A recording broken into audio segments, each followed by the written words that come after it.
Hello viewers, welcome to E rickshaw man channel. Viewers, आप सभी को ई रिक्शा मैन चैनल में स्वागत है।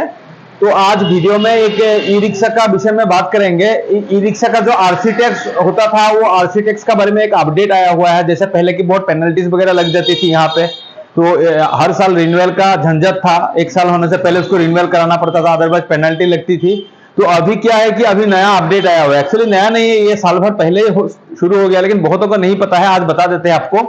जैसे आपको पता था, पहले हम जब ई रिक्शा लेते थे ना, ई रिक्शा का जो आरसी टैक्स होता था, ई रिक्शा का जो आरसी टैक्स होता था, आरसी टैक्स जो है हर साल में आपको पे करना पड़ता था। एक साल, जैसे हम नया गाड़ी जब हम नया खरीदी, उस वक्त एक साल के लिए दिया हुआ होता था।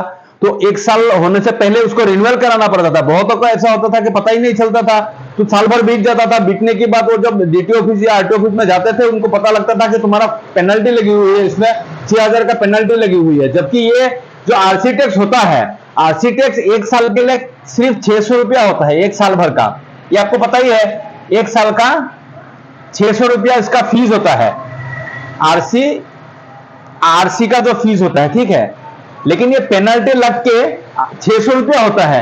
लेकिन इसमें क्या होता है कि टाइम पर रिन्यूअल नहीं कराने के कारण उनके जो पेनल्टीज होती थी वो बहुत बड़ी हो जाती थी। साल भर बाद, 2 साल बाद उनको 12,000, 15,000, किसी का 20,000 ऐसा पेनल्टी हो जाती थी उस पर, ठीक है। तो अभी क्या है कि ये साल भर का रिन्यूअल का जो झंझट था, अभी खत्म हो गया। वो सरकार ने नया नया निकाला है। ये नया जो नियम निकाले हैं सरकार ने, उसके अनुसार अभी ये होगा कि जब एक नया रिक्शा खरीदेगा, आप जब नया रिक्शा खरीदेंगे, उस वक्त जब रजिस्ट्रेशन होगी उसकी, तो पहला जब रजिस्ट्रेशन कराएंगे उस वक्त ही उसका 15 साल का 15 ईयर्स का टैक्स जो है कि पे एक साथ करना पड़ेगा, तुरंत करना पड़ेगा खरीदने के बाद ही।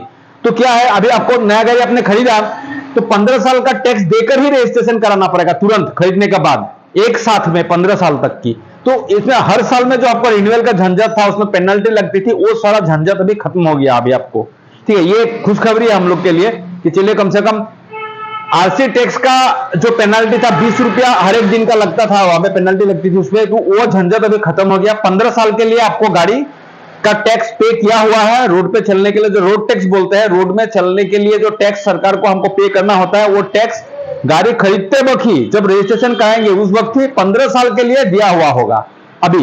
और जो पुरानी गाड़ी है, जिन्होंने ये नियम लागू होने से पहले गाड़ी खरीदा, उनका वही रहेगा। उनका हर एक साल में रिन्यूअल कराना पड़ेगा, टाइम पे रिन्यूअल कराना पड़ेगा, अदरवाइज उनकी पेनल्टी लगेगी। जो पहले की है, जो लागू होने के बाद, नया नियम लागू होने के बाद जिनने गाड़ी खरीदा, जिनके रजिस्ट्रेशन हुई है, उनको तो 15 साल के लिए दिया हुआ होगा। तो 15 साल तक की आपको टेंशन लेने की जरूरत नहीं है आरसी टैक्स के चक्कर में, ठीक है। लेकिन इसका साथ फिटनेस, जो फिटनेस होता है हमारा, फिटनेस है उनका अभी वही है। 2 साल के लिए नया गाड़ी में फिटनेस मिलेगा। 2 साल खत्म होने से पहले उसको रिन्यूअल कराना पड़ेगा, अदरवाइज उसमें पेनल्टी 50 रुपया हर एक दिन का, पर डे 50 रुपया पर डे का पेनल्टी अभी भी लागू है। इसलिए आप ऐसा मत सोच लीजिए कि 15 साल का टैक्स दिया हुआ है तो मतलब हमको बिल्कुल पेनल्टी से, अभी हम लोग बिल्कुल जुर्माना से हम फ्री हो गए, ऐसा नहीं है। आरसी टैक्स का चक्कर में हो गया है। वो 20 रुपया हर एक दिन का जो लगता था, पेनल्टी लगती थी, वो आपको अभी चिंता करने की जरूरत नहीं है, टेंशन लेने की जरूरत नहीं है। लेकिन फिटनेस का अभी भी है। फिटनेस जो आप गाड़ी जब नहीं होगी ना, नई गाड़ी आप डीलर से खरीदेंगे, तुरंत ही 2 साल के लिए आपको फिटनेस मिल जाएगा डीलर साइड से। 2 साल होने से पहले ध्यान में रखिएगा, 2 साल होने से पहले ना उसको आप रिन्यूअल करा लो, अदरवाइज आपको 50 रुपया हर एक दिन का पेनल्टी, साथ में फीस जो है, रिन्यूअल का फीस ज्यादा नहीं है, तो ओनली 400 रुपया है, 400 है पर ईयर का। एक साल के लिए आपको सिर्फ 400 रुपया पे करना है, टाइम पर ही दे दीजिए। अदरवाइज इसमें 50 रुपया करके पेनल्टी, सोच लीजिए 1 साल या 6 महीना लेट हो गया तो कितना पड़ेगा आपको, करीब 8-10 हजार रुपया तो पेनल्टी लगेगी उस पर। साथ में ये है, बहुत कम है फीस, 400 रुपया, टाइम पर ही दे दीजिए। ठीक उसी तरह आरसी टैक्स का भी है। आरसी टैक्स का तो अभी झंझट खत्म हो गया। अब नया गाड़ी आपने खरीदे हैं तो ये दोनों देख लीजिएगा, 15 साल का टैक्स दिया हुआ है कि नहीं, पूछ लीजिएगा डीलर से। जब गाड़ी खरीदेंगे तुरंत पूछेगा साल टैक्स कितना दिन तक दिया हुआ, रजिस्ट्रेशन का टाइम टैक्स कितना दिन तक दिया हुआ रहेगा, पूछ लीजिएगा। तो वो बोलेगा 15 साल का दिया होगा, ठीक है। पूछ लीजिएगा कि फिटनेस कितना दिन का दिया हुआ है, फिटनेस 2 साल के लिए दिया हुआ, कब पड़ेगा मेरा नेक्स्ट फिटनेस का डेट, एक्सपायरी डेट, तो ये इतना तारीख को पड़ेगा। उससे पहले आप फिटनेस का करा लीजिए, सिर्फ 400 रुपया देकर करा लीजिए फिटनेस, कोई टेंशन नहीं है। इंश्योरेंस है इसका साथ, इंश्योरेंस को आप अपडेट रखिएगा। 1 साल के डीलर, जब नई गाड़ी आप खरीदेंगे तो नई गाड़ी में 1 साल के लिए इंश्योरेंस मिलेगी, आपको पॉलिसी मिलेगी 1 साल के लिए। 1 साल होने के बाद या 1 साल होने से पहले आप इंश्योरेंस पॉलिसी भी करा लीजिए, अदरवाइज वो भी आपको पुलिस चालान काट सकती है अगर रोड में पकड़ ली गाड़ी, ठीक है। तो ये 3 हो गया। ड्राइविंग लाइसेंस, ड्राइविंग लाइसेंस आप मौजूद रखिएगा अपना हाथ में, क्योंकि आज ड्राइविंग लाइसेंस रोड पे पब्लिक ट्रांसपोर्ट में आप कोई भी गाड़ी चलाएंगे, रिक्शा हो, 3 व्हीलर हो या 4 व्हीलर हो या 2 व्हीलर हो, कोई भी गाड़ी रोड पे चलेगी, पब्लिकली रोड पे चलेगी, तो ड्राइविंग लाइसेंस मैंडेटरी है। आपके पास driving license, valid driving license, valid का मतलब यह है कि आपका ड्राइविंग लाइसेंस 15 साल पुराना एक्सपायरी हो गया, वो वाला नहीं, आपको नई वाले जो अपडेटेड है, आपका एक्सपायरी टाइम बाकी है अभी, वैसा वाला ड्राइविंग लाइसेंस भी होना बहुत ही जरूरी है। तो ये 3-4 चीजें हैं। इसके एक कागज क्या है कि कागज अगर अपडेट रहेगा आपका गाड़ी का, तो एडवांटेज आपको क्या मिलेगा? एडवांटेज ये है कि गाड़ी का भी एक्सीडेंट हो गया, आपकी इंश्योरेंस पॉलिसी कर रखी थी आपने, किसी को आपने ठोक दिया, एक्सीडेंट हो गया, तो एक्सीडेंट के चक्कर में ना आपको जो खर्चा आएगा ना, वो खर्चा जब आपको इंश्योरेंस पॉलिसी बचा लेगी।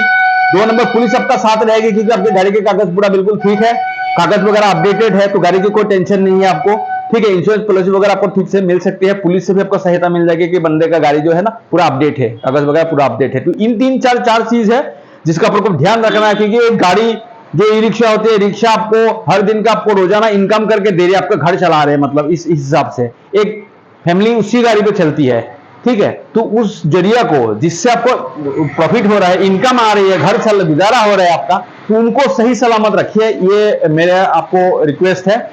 तो इसलिए आपको ये हम वीडियो के माध्यम से जानकारी हमने प्रोवाइड किया आपको, कि हो सकता है किसी भाइयों को नहीं पता होगा, तो वीडियो देख के आपको पता लग जाएगा। और जिन भाइयों को ये वीडियो देखा है, और मेरा ये रिक्वेस्ट है कि आप अपना इस वीडियो को ना सबने शेयर कर दीजिए। जिन आपको जानकारी में जो भी आपका भाई है जिनका पास ई रिक्शा है, तो उनको ये वीडियो शेयर कर दीजिए, ताकि उनको भी ये बात पता लगे और वो भी सतर्क रहे।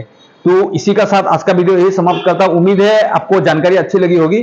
तो जानकारी अच्छी लगी है तो वीडियो को एक बार लाइक कर दीजिए, और आपको कुछ ई रिक्शा के बारे में कोई भी सवाल पूछना है, ई रिक्शा का फिटनेस हो गया, इंश्योरेंस हो गया, इसकी बैंक फाइनेंस कैसे कराए, इसका प्राइजेस कितनी है, एक कंट्रोलर, इसका मोटर हो गया या बैटरी होगी या उसकी कोई भी जानकारी आपको चाहिए होगा, कागजात वगैरह को लेकर के हो सॉरी कागजात वगैरह का लेकर के हो या मेंटेनेंस को लेकर के हो, आप मेरे को हमारा चैनल में जाकर के आप कमेंट में मेरे को पूछ सकते हैं। कमेंट का मैं पढ़ता हूं और मैं आपको जवाब आपको मिल जाएगा वहां पे। जो भी जानकारी आपको चाहिए कमेंट के माध्यम से आप पूछ सकते हैं। Thank you viewers.